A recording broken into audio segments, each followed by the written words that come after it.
Welcome to Rants TV, Travel and Events. Hello guys, nandito po tayo ngayon sa Intramuros in Manila. Please samahan niyo po ako mag-update dito sa Ateneo de Municipal Restoration. At ito na po sa tapat natin. Ito na po ang progress niya. Ayan po, pintulado na po siya. Napakaganda na po.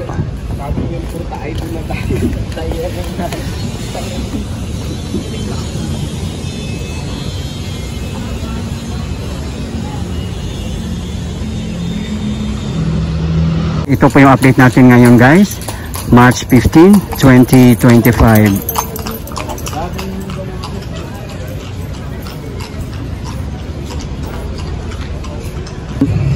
Ayan naman po sa bandang unahan ang Real Street. Yan na po mismo ang San Agustin Church, yung nakikita nyo pong bakod.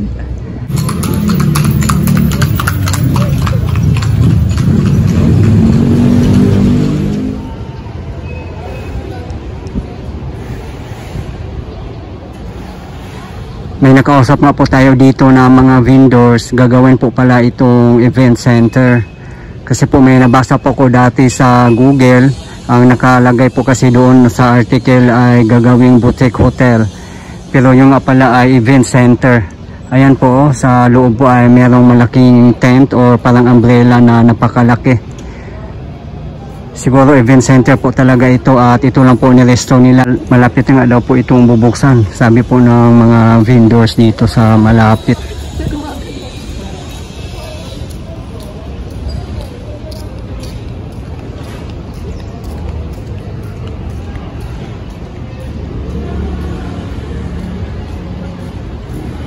Yan po ang dulo ng Arzobispo Street ay San Agustin Church na po yan. Yan po ang Real Street. Then sa kabilang side naman po ang General Luna Street at Santa Lucia Street. Ayan po mismo ang loob niya.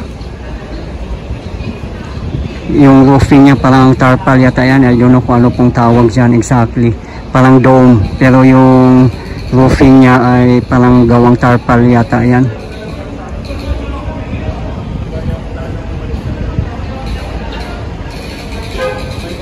So meaning, totoo nga siguro talaga na event center siya. Pero abangan na lang po muna natin guys kung mag-o-open kasi malapit na rin daw po itong mag-o-open eh. Wala po kasi nakalagay na billboard dito kung ano po siya. Ang Ateneo de Municipal ay dito lang po matatagpuan sa Arzobispo Street, corner Anda. Dito po sa Intramuros, Manila. Magkatapat lang po sila ng Museo de Intramuros. Ayan po sa tapat natin.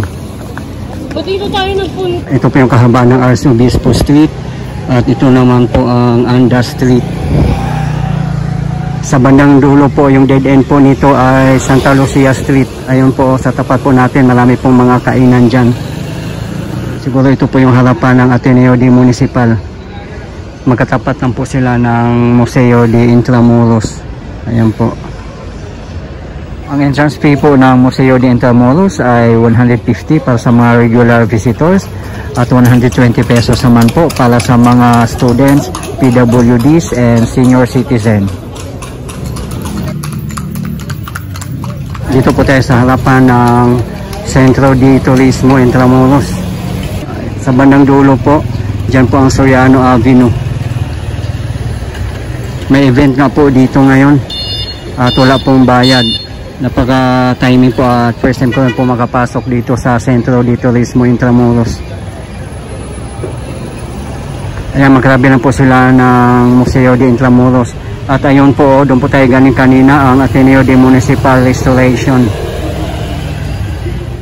Inyong buhayan, ang pagaling at pusay ng ating sinulungan sa pamamagitan ng pagpapakita at pagpapamalas ng mga piling libro mula sa buong patihan ng Pilipinas. Galing sa Secretary Military International Regiment, ang pag-aaral ng ating public proyekto ay para sa pagkatatag ng ating mundo sa ika-isang daan at 28 taon ng Limang Army at Pangkukit. Matatag na sandigan ng bagong Pilipinas. Ang mga susunod na pagtatangan ay magiging laking bahagi ng aming produksyon na aabangan ng 2025.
Ayan guys, dito sa Santa Lucia Street, ayan na po ang kahabaan ng Santa Lucia Street. Marami po mga kainan dyan. Ayan, check po natin kung anong pwedeng makainan natin dito. Nga lang, madalas din ako dito. Ang problema lang din dito sa mga kainan, walang CR dito. Diba guys, diba dapat pag may mga kainan, may CR din dapat. Kaso dito wala po eh.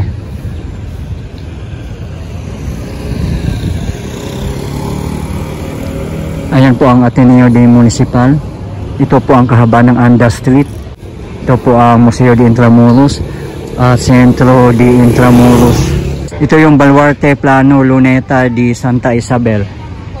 Ayan po, dito po mismo ang maraming kainan. Ayan po ang Ateneo de Municipal. Tara guys, ipasilip po muna natin sa inyo ang Baluarte Plano Luneta de Santa Isabel. Dating Wow Philippines. Oo, dating Wow Philippines daw to, sabi ni my super duper idol. Sabi ni Rex TV Adventure, ayan po, siya po ang magtutur sa akin dito. Ayan po, napakalawak na golf course.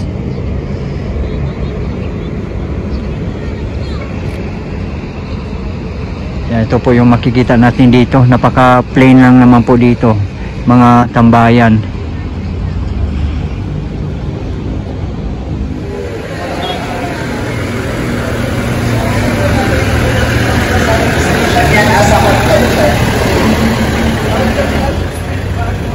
Yan po guys, kung gusto nyo mag-rent ng Tranvia ay 1,200 per hour.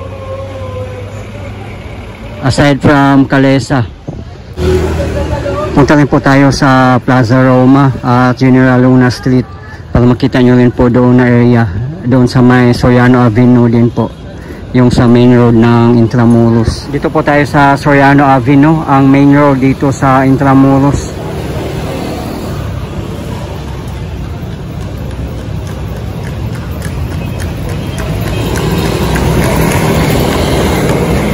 Diyan na po ang palabas papuntang Anda Circle, papuntang Pierre, Rojas Boulevard at iba pang mga lugar.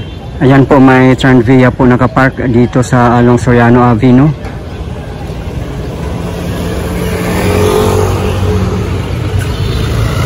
Sa tapat po natin ang Manila Cathedral. Ayan, marami nga pong Calesa nakapark dito sa Plaza Roma. Ayun po. Ayun po, libreng sakay po pala sa Tranvia ngayon. Yan, may food bazaar din pala dito sa harapan mismo ng Comelec office. Dito po yan along General Luna Street.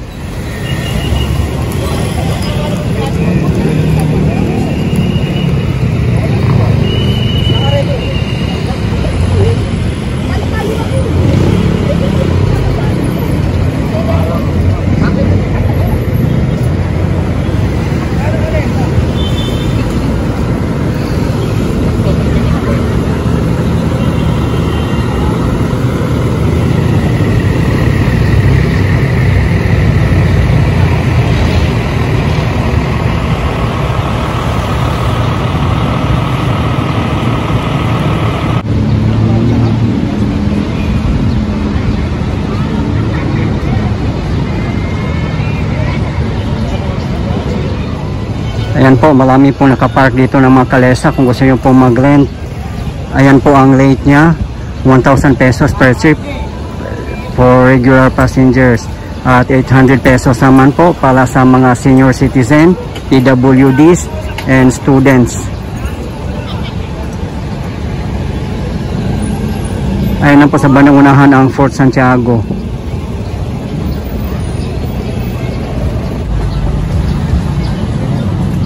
Ito yung Palacio del Gobernador or Comelec office dito along General Luna Street.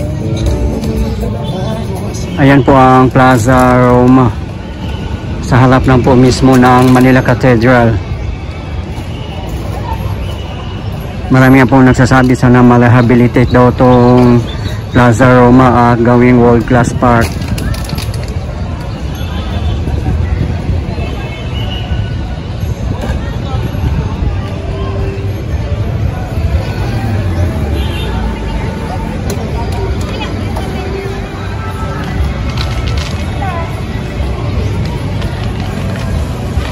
Ito po yung kahaba ng General Luna Street. Kung tutumbukin nyo po ito ay papuntang Rizal Park. Napakalapit lang po dito. Nandito din po sa General Luna Street ang San Agustin Church, the UNESCO World Heritage. Ito po ang Manila Cathedral.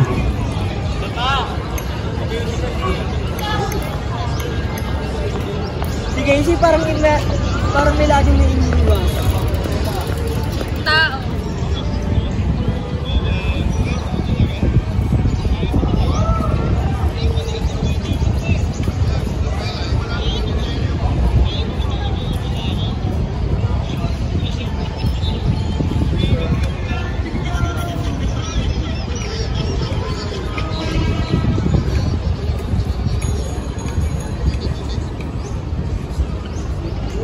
Itong kahaba ng General Luna Street, ginawa na po itong pedestrian lane. Ito guys, meron ding mercadillo dito guys. Ang daming pwedeng mabilhan dito. Ayan. Dito pa rin po tayo sa kahaba ng General Luna Street. Ayan, sa bandang unahan na po ang San Agustin Church.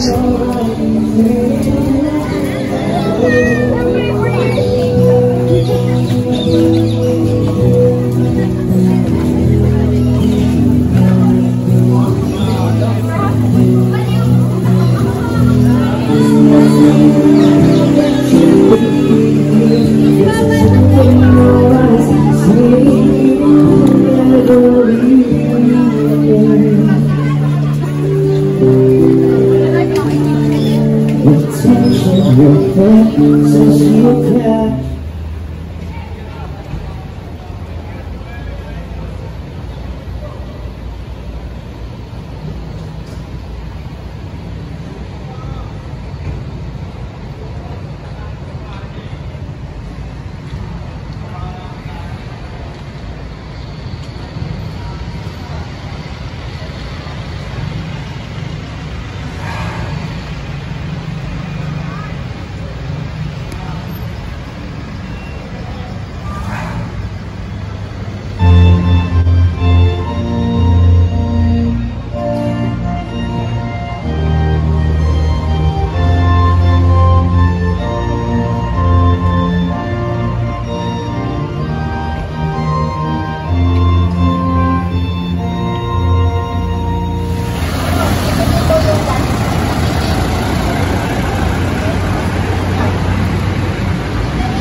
pinsahan sa amin.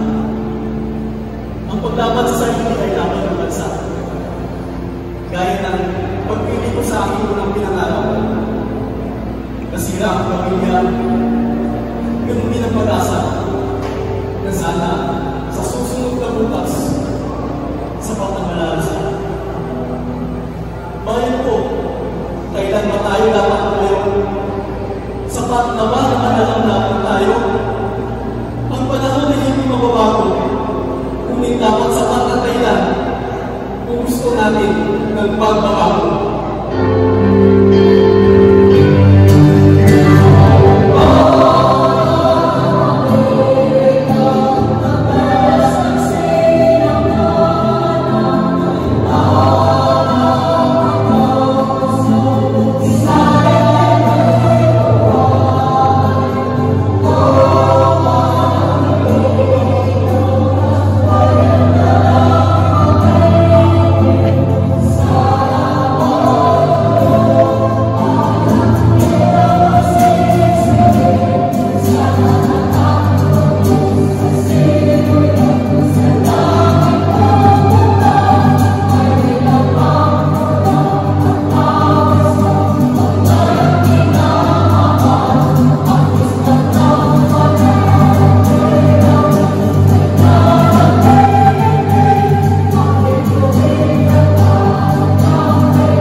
Ang talento ng ating kasalukuyan ay kamanghahan ng tunay. Ang hukbong katihan ng Pilipinas ay nagpapasalamat sa inyong pag-asawang suporta sa loob ng 128 taon. Ang aming huling awitin ay galing sa ating obra, ang awit ng isang batang bayani.